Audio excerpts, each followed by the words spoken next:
Could you sketch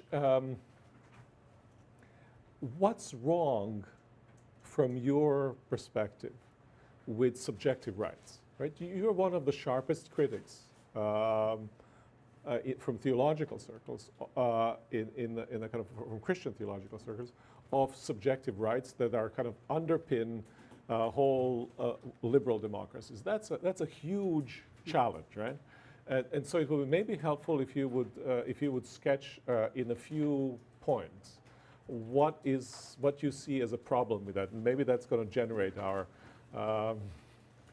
discussion. I know that we read some of that, but if you can maybe remind us of it, that would be helpful.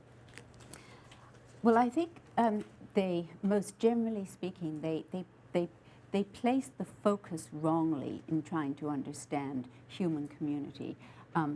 What theologically speaking I would refer to as moral community, that is to say the whole community of human goods and rights. I'm not using the term moral in any narrow sense. I think they misplace the focus. It ought to be on human relationships with God and with one another, and not on individuals. That is the first point. Stemming from that is the question, well, why this focus on the individual? And as I've made this point, of course, in my interpretation of the history of Western rights, and again today, that I think that focus has from the beginning had an interest in seeing human freedom. That is to say, the capacity of human beings to choose, to do one thing rather than another, to make one moral judgment rather than another, one judgment rather than another. That very capacity has been seen as an originating right on which all other human rights are based, erected, the foundation of the building of human rights. And that is the case, I think, from the canonists onward. That is not simply part of, one might say, the Lockean, Hobbesian project, the later project.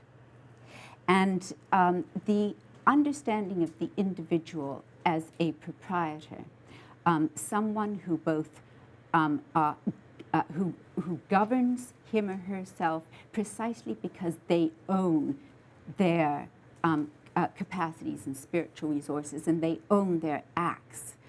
In a sense, they make their acts, and they have a proprietary control to dispose of them, a proprietary right to dispose of themselves and of their acts as they wish to. This is a conception which, implicit and drawn out, has accompanied the path of Western human rights more or less from the beginning. In various stages of sort of explicitness and elaboration. And that, it seems to me, runs clean contrary to an understanding of human beings as essentially oriented in their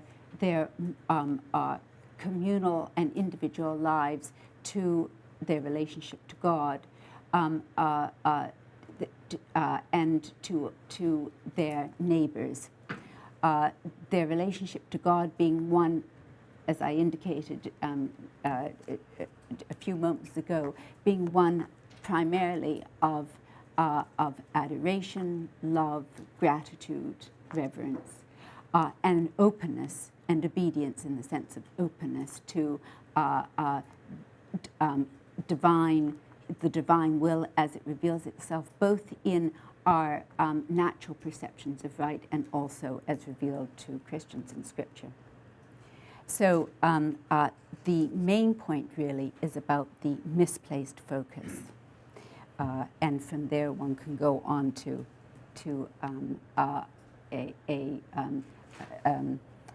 a spectrum of theological and philosophical criticisms.